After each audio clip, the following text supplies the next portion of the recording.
Hello and welcome to Spectrum TV News at 12. I'm Raymond Ita and we're coming to you live from Uyodi, Akwa Ibom State's capital. Let's take a look at the day's headlines.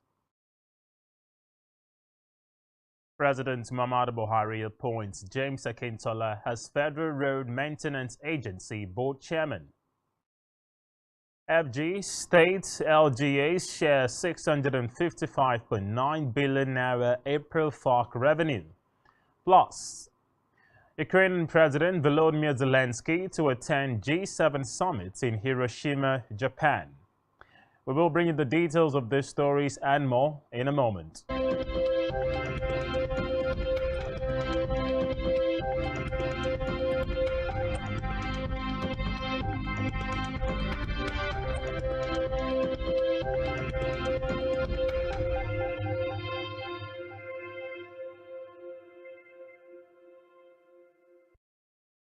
A very good afternoon and many thanks indeed for joining us. Well, first in the news this afternoon is President Muhammadu Buhari, who has approved the appointment of James Akintola as the chairman of the board of the Federal Road Maintenance. The announcement in a statement said the president also approved the dissolution and renewal of the governing board of the Federal Road Maintenance Agency. And reports say Akintola, a governorship candidate of the Alliance for Democracy in the Osun State gubernatorial elections to State Public Works Agency in July 2019, and also served as special advisor on infrastructure to the Oyo State government from September 2016 to May 2019, and as an executive chairman of the Lagos State Public Works Corporation from August 2009 to September 2015. Meanwhile, President Buhari will on Thursday, May 25, officially hand over transition documents to the incoming administration led by who doubles as chairman of the Presidential Transition Council, said the investiture program, which is part of the schedule of activities marking the 2023 presidential inauguration, will take place at the State House Conference Center in Abuja. Uhuru Kenyatta, the former president of Kenya, will take place on Saturday, the 27th of May, followed by a Children's Day program which will involve a parade and a party for children. Mustafa added that an interdenominational church service and inauguration dinner and gala night will be held on Sunday, the 28th of May, while the inauguration parade and swearing-in exercise will take place at the Eagle Square by 10 a.m. Has admonished members of the National Youth Service Corps (NYSC) not to be used by centrifugal forces to undermine the country religiously, economically, or politically. Now, the president gave the advice when he hosted the Presidential NYSC Honors Award ceremony at the State House, Abuja, in commemoration of the 50th anniversary of the Corps. He further said who suffered disabilities in the course of their service. Buhari, who conferred the awards, granted separate awards of scholarship and a cash reward of 250,000 naira to the three best awardees from Benue, Anambra, and Kogi State, while 200,000 naira reward went to all 655.932 billion naira as of April 2023 from the Federation account revenue to the federal, state, and local governments. Now, the details of the allocation was contained in a communique released by its director, Press and Public Relations, Stephen Kilebi, at the end of the FARC meeting for May 2023. Now, according to the release, the federal government received 248.809 billion naira. The states received 28.216 billion naira as 13% of mineral revenue. It noted that gross statutory revenue, the value-added tax, exchange gain, electronic money transfer levies, and augmentations from forex and non-mineral revenue were part of the amounts included in the allocation. The FG said the herbs will help to expand vaccine storage capacity at the national level in Nigeria. Speaking at the groundbreaking ceremony of the Abuja Hub, the Minister of Health, Osage Hanire, said Nigeria needs sufficient storage space for vaccines and injection materials for efficient implementation of immunization programs. Hanire added that the supply chain challenges highlighted by the COVID-19 vaccination efforts also underlines the need for a massive expansion of storage space, which will commence. The Economic and Financial Crimes Commission, EFCC, has revealed that the governor of Zamfara State, Bello Matawalle, is being investigated over allegations of corruption, award of phantom contracts, and diversion of over 70 billion naira.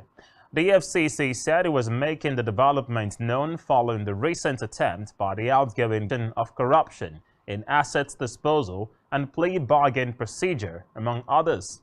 The Director, Media and Public Affairs of the EFCC, Osita Nwaja, who spoke on behalf of the chairman of the agency, Abdurrashid Bawa, made the disclosure while addressing journalists at the Commission's headquarters in Jabi, Abuja.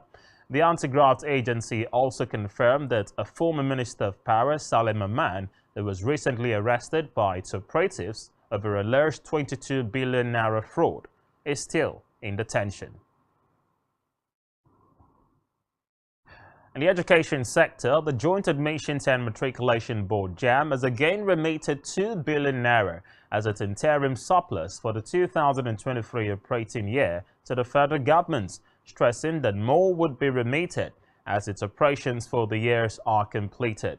A statement signed by the spokesperson, Fabian Benjamin, on behalf of the board, noted that the remittance was the furtherance of the pledge by Professor Ishaq Oloyede-led management on the assumption of duty that it would leverage technology and discipline to manage the affairs of the board.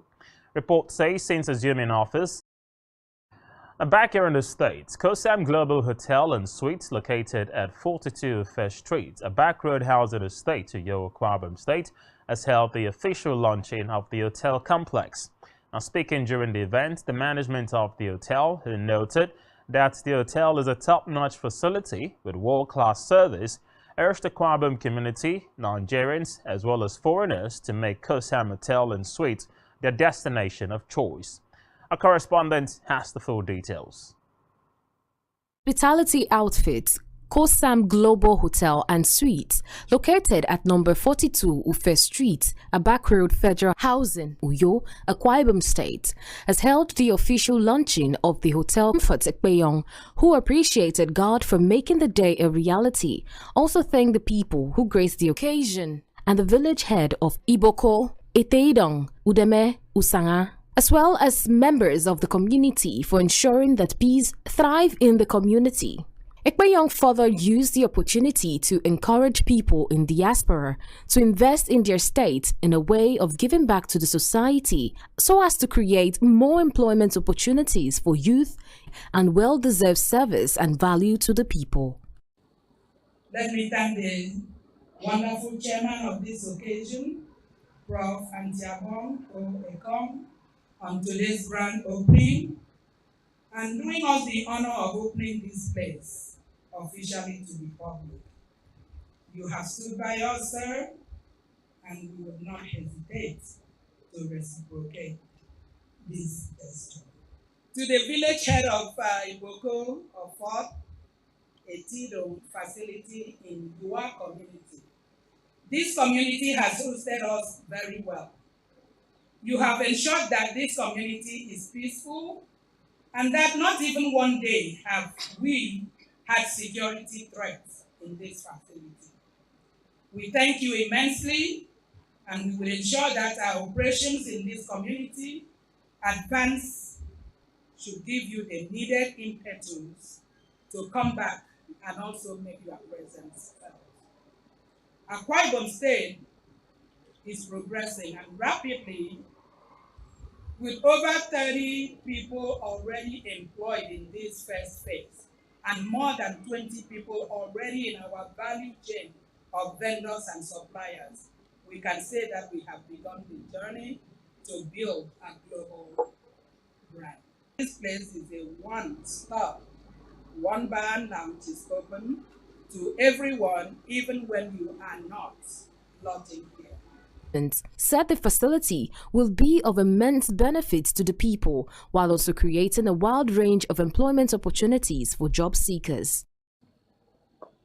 I do appreciate the proprietor and the management board of Kosam Group, and the entire nation cannot be overstretched in terms of one provision of employment for job seekers, which I know they have already done that, and it will continue as it continues to expand. And Suites, Anthony Johnny, while commending the team for their commitment to the realization of the project, enumerated some of the features of the facility to include a green bar, fully air-conditioned 18 rooms, restaurants, lounge, uninterrupted power supply and internet facility, and a conference hall with a seating capacity of over.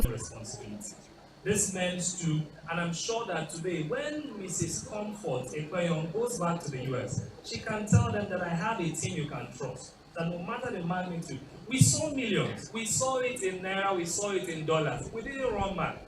We just knew that we had to protect and make talk of. When it comes to the new phase of relaxation, Kosam Global Hotel Suite can provide that for you.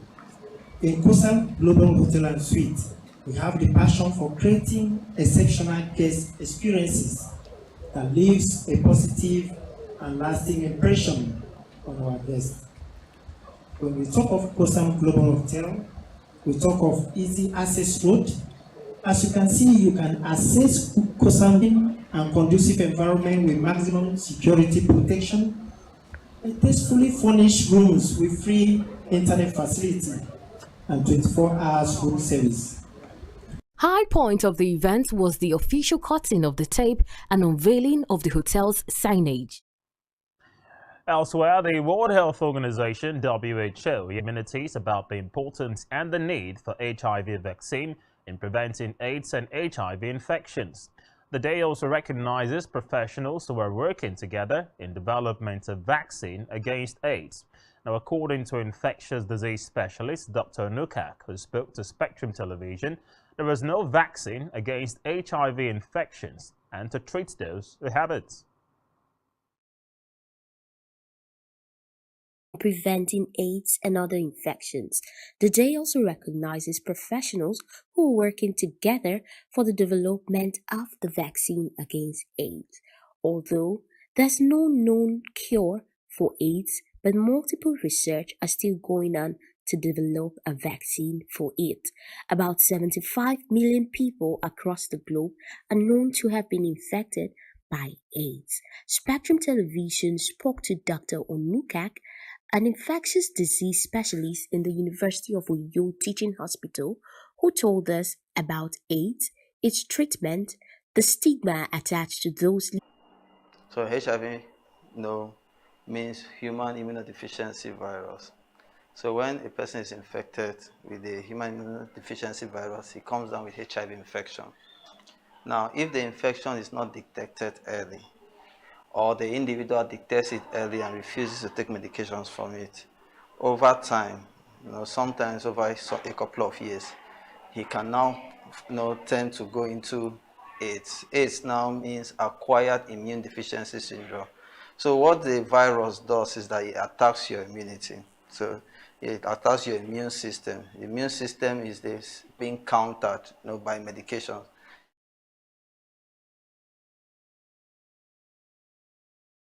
Well, let's go to Africa now, where Zimbabwe has reportedly released about a fifth of all prisoners under a presidential amnesty order meant to decongest the country's overcrowded jails. The Zimbabwe Prisons and Correctional Service, ZPCS, said more than 4,000 inmates, mostly men, were left out in what it described as a noble gesture. It said violent criminals, as well as those convicted of. Well, let's stay with Africa. The Gambian army has apologized after some soldiers were seen pulling down campaign posters of opposition politician Taliba Bensouda. In a statement, the leader is running for re-election in Kanifing, which is the biggest municipality in the Gambia. and political tensions have been rising ahead of Saturday's mayoral and regional elections in the country. On the foreign scene, Ukrainian President Volodymyr Zelensky is set to attend the G7 summit in Hiroshima, Japan. Zelensky, who has displayed a knack for understanding symbolism and capturing the world's attention, has been pressing for more Western support for planes and military equipment and earned new commitments for billions of dollars in additional military support during his recent trips to Germany, France, Italy, and the United Kingdom. Zelensky's trip this weekend would be his first to Asia since the invasion began. Still copper, aluminium, and nickel will be blocked under legislation to be introduced later this year. UK Prime Minister Rishi Sunak said the UK must show violence and coercion do not reap rewards ahead of the G7 summit in Hiroshima. The Russian diamond industry was worth $4 billion in exports in 2021. Meanwhile, the UK government said it was also planning to target 86 more people and companies connected to President Vladimir Putin, and including people who are actively undermining the impact of existing sanctions. And you're watching Spectrum TV News at 12, still to come in the news. Jose Mourinho's AS Roma draws Bayer Leverkusen to reach Europa League.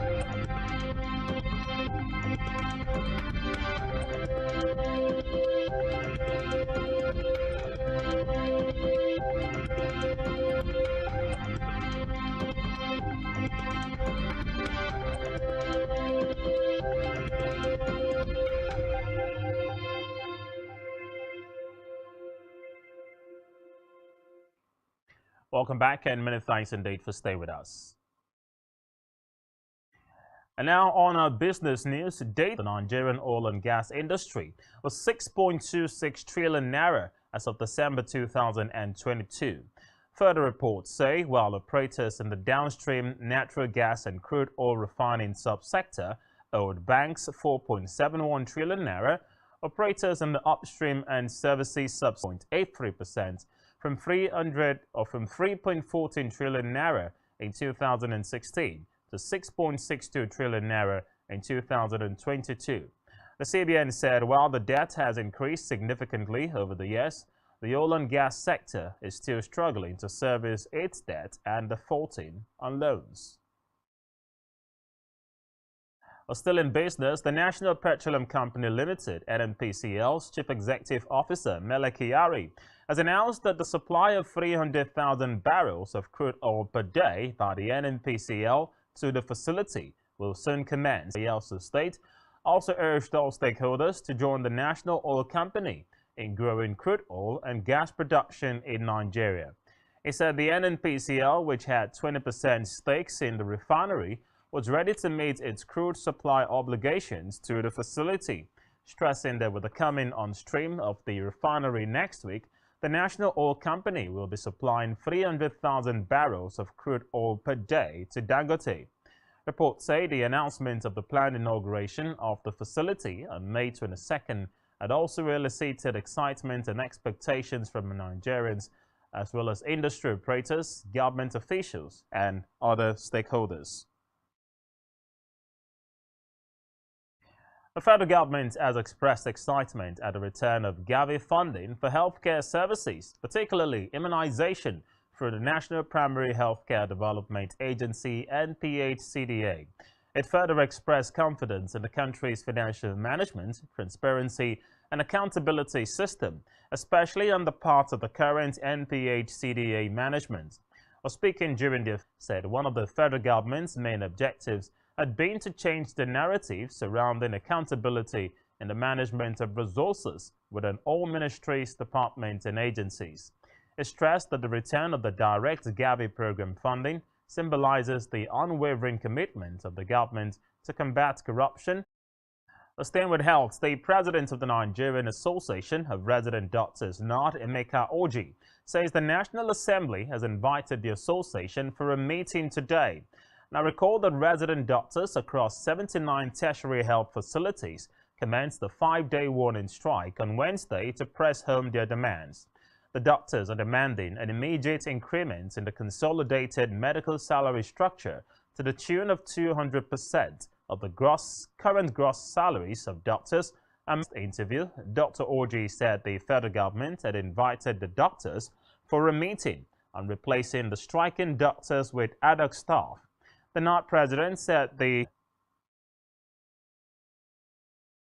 And now in sports, Jose Mourinho's AS Roma reached the Europa League final by holding Bayer Leverkusen to a goalless draw in the second leg of their semi-final tie.